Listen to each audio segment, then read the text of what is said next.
So I've been sitting on this idea for a while because we know that recently Riot announced that they were working on a League MMO, and I am a big advocate of MMOs. I play them a lot, mostly because I really like games and I really like grinding out challenges, and MMOs are the games that provide that.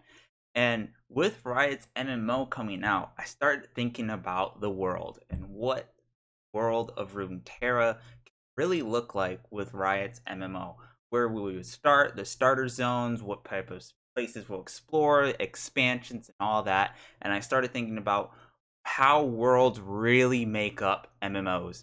And we can see that in games like Guild Wars 2, World of Warcraft, and Final Fantasy, where the world and the map really do matter. So, with that being said, on this episode of It's Not a Sport After Dark, we're going to be talking about the worlds of MMO, specifically what Runeterra with League of Legends Riot's MMO can do in their world. 1, 2, 3, 4.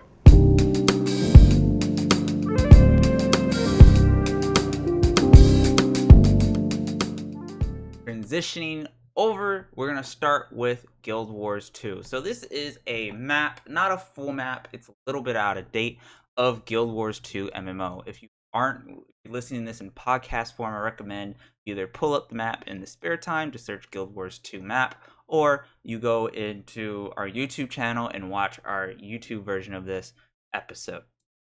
So, with further ado, this is the map of Guild Wars 2. Very big. It's very similar to RuneScape. This isn't the full map. It's missing some of the new expansion, I believe, and some of the living world content down here in the bottom right corner of the map. And it's not lining up with all the zones, but if you look at it, you get the gist of it. And from this map, you get to see the lore of each region of each race. You have the humans kind of in the center, and then you have the little fucking tiny people. I forget their race. The like the gnomes in the bottom left, and then you have the Char, which are like the big cat people in the top right, and then you have the desert area and the old dead kingdom. And a lot of lore goes into zones. And when you go through and explore these zones, you get to quest through them. You get to explore through them. You get to meet characters. You get to really develop a sense of attachment to the zones. It's even more to say in, for example, a game like World of Warcraft. I haven't been through Azeroth as much, but people love Azeroth. They love how Kalimdor has one side of it with like the Horde side of it. I believe that's where the Horde's main city is in the Eastern Kingdoms, with Lordaeron being destroyed and that lore. And then you have Pandaria and the Broken Isles and Zandalar and Northrend, which is, where the next classic expansion. I'm very looking forward to exploring that. And on top of that, you have all the other kind of places like the Outlands and Shadowlands and Draenor, etc. All these places, but people love Azeroth. It's one of the reasons why I think people stick around in World of Warcraft. I fell in love with Azeroth when I was questing through it in Classic. It makes the world feel alive. The events, the mobs, the questing, all that's happening there really brings the world where you're starting with the lore. World and the lore really tied together as one. Same thing with Final Fantasy. This is also not an updated map, but finally with the new expansion, coming out, new content, being able to explore a zone that we've only heard about in lore, that being Sharlayan, that being the Garlean Empire, and then even going to the moon really senses attachment to the world. The lore and the story of the game is very, very tied in to the map and the environment of it. That's the message I'm trying to say. So, with that further ado, let's get into League of Legends. So, League actually has this online interactive map that I pulled up right here. It is extremely laggy on a browser for some reason. I think it works fine on the phone. But I was thinking of this conversation of like with the League MMO where we would start. So most players, and if you haven't played League for a long time, and new people coming in are probably familiar with Piltover and Zon. It's in like the dead center. It bridges the northern continent and the south continent. And those Piltover and Zon has a rich lore of a city being top of top of each other, with Zon being below and Piltover top, with Caitlyn, Vi, Jinx, uh Victor, all these characters, from Arcane, most especially, being all prevalent in Piltover and Zon. But then, if you played the game, you would know that if we go north, Noxus, a huge, city, used to be Mordekaiser's fortress, and a lot of, it's strength above all, Darius, Draven, Swain, the Black Rose, the secret, magical society is all from Noxus. And then if we go a little bit to the west of that, I believe you have Demacia, which is now they've rewritten a bit, but Demacia hates mages, and then you have Lux, big, e-girl character in League, very famous, one of the faces of League, and their lore is like they hate mages, and you have uh, what's his face? I'm forgetting his name.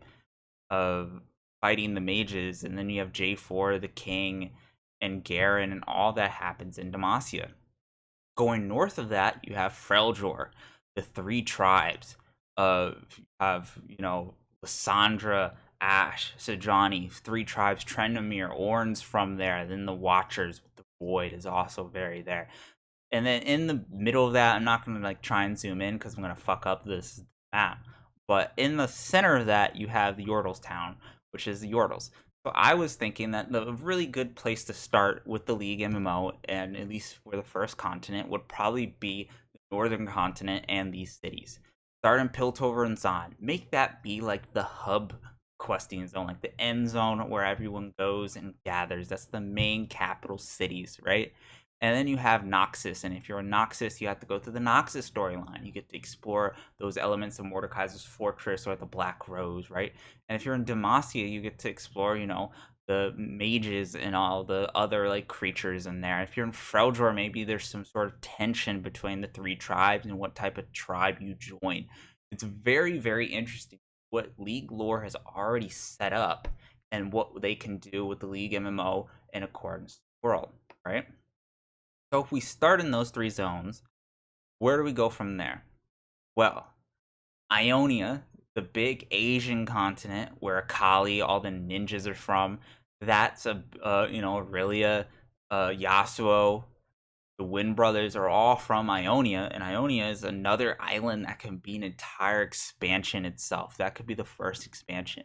And not forget that Ionia and Noxus has some real tension to it because Noxus invaded Ionia and they went to war. So there's a huge tension there. Maybe if you start from Noxus, you get lots of racist remarks if you go to Ionia. Something like that could happen.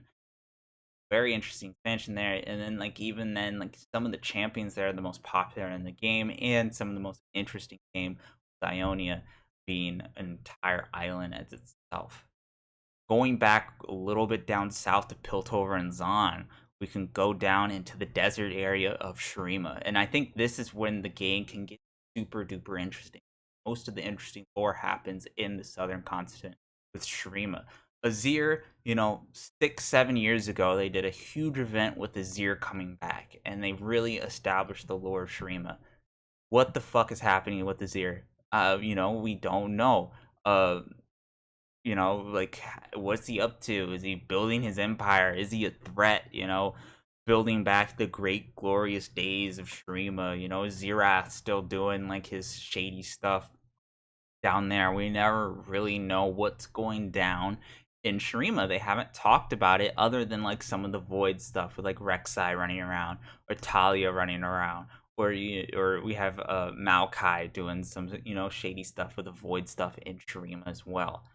But to the right and the left, the east and west of Shurima, we have two continents that I think have the best potential with the expansions. That would be Ixtal, which is a kingdom exclusively made for Kiana.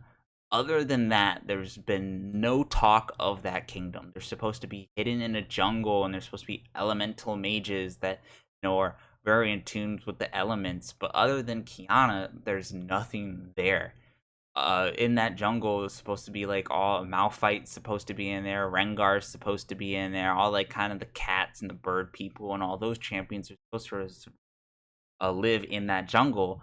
but we don't hear anything about them. So this is the most impactful area that I am most excited for, to see where they can tie this in an MMO. If you could start there, I wouldn't start there, but having it as expansion to the writers really growing this area would be incredible.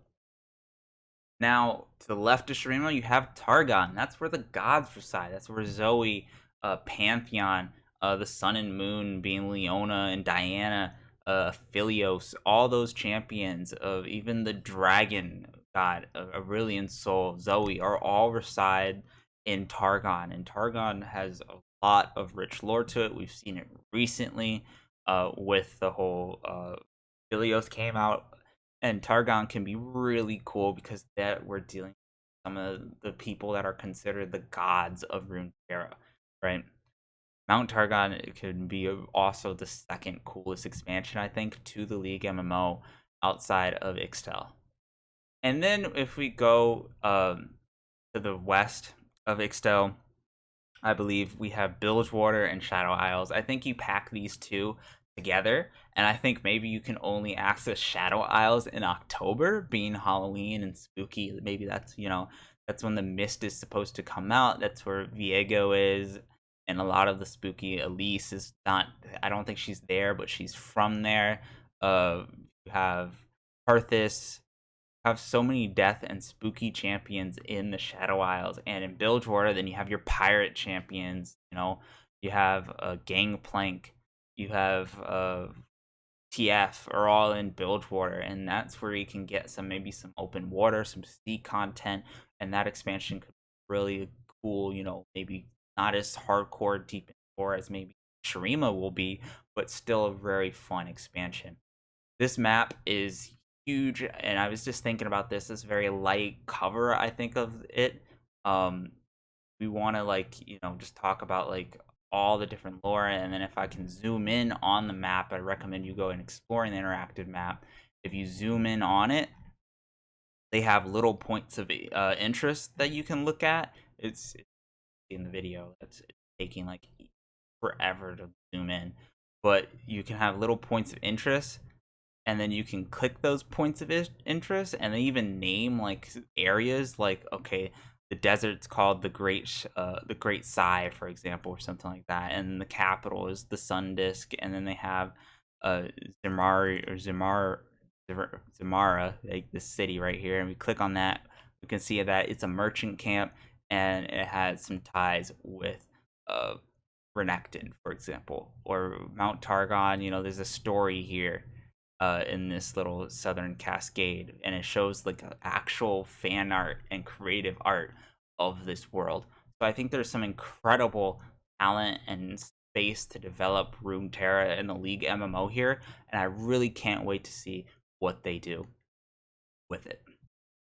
Anyway, that's going to be this episode. I hope you enjoyed it. I really thought that this was a cool idea when I was looking at the map and seeing how they can do some really creative stuff here. It is very interesting. I know that if you're more interested in League lore, there's a lot of the League lore in the card game that you can play. They kind of took it out of the main game mostly, but in the card game, that's kind of the more centric of League of Legends lore.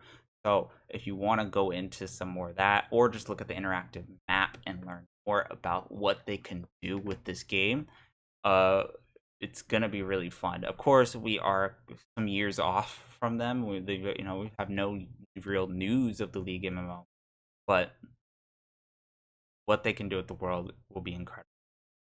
This has been your host, Salty Waffles, signing off.